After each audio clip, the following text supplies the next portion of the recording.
Welcome to our masterclass regarding the Yorker. With me is Nasser Hussain, the former England captain and batsman. Nasser, define the Yorker for me. Well, a Yorker, Byjus, is basically a ball that lands somewhere near this white line called the popping crease. It is where the batter stands. Generally, that's where they straddle that white line. And what the bowlers try to do is come in and get it as close to that line, as close to the bottom of your bat as they can.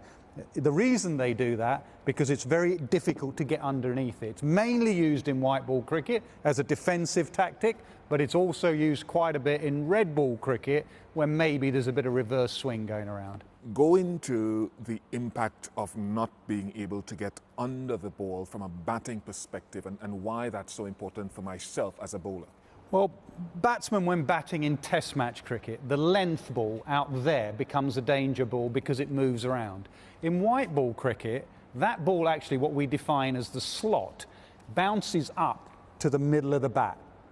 So it gives you good leverage to hit the ball from the middle of the bat as it bounces up, and it's got so many areas you can hit that ball to. When it's bouncing here, the middle of the bat almost goes out of play because it's always hitting the toe of the bat. In our era, when people like Waqar and Wasim were hitting that hole constantly, we don't have the fancy shots they have now, so we were constantly just getting it away. And also captains can set a really good feel to it because they know, or they used to know, where you can hit the Yorker at best. And the volume of runs that are derived from missing that length and hitting that length are what?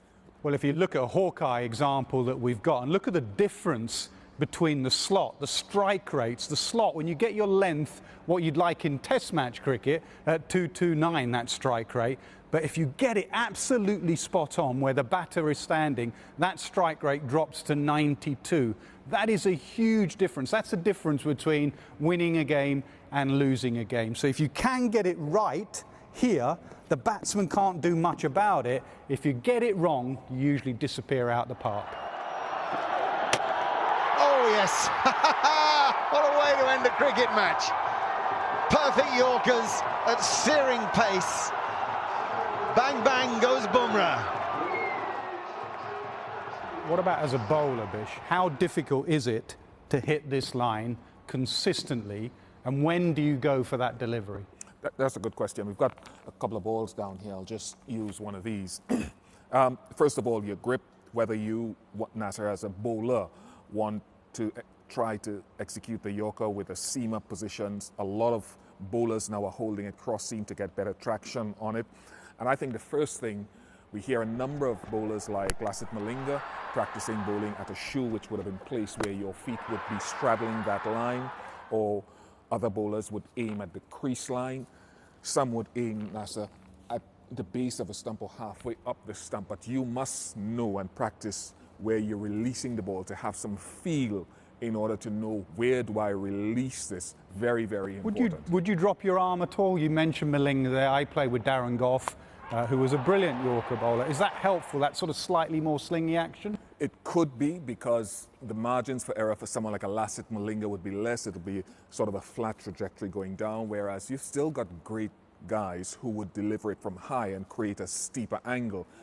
But again, it's something that has to be practiced assiduously, because not many folks can bowl it consistently. And the reason it has to be practiced and those margin of errors you mention is because if you get it wrong, then nowadays the modern player has these funky shots where they can hit you 360, so they can get out in front. So if you think of a ball coming to land here, someone like a Butler or De Villiers immediately, I think Dilshan started it with the Dill scoop, they get it before it bounces. Now you think that's going to hit you straight in the head. I would not recommend this shot without a helmet on, and it flies over there. So you put a man back there and they do that, and then they go back in their crease, so a ball that was landing there, you now can get under and hit. Then they go this way, they go that way. They got so many shots. And that's why, if I can borrow the ball, that's why the game has changed.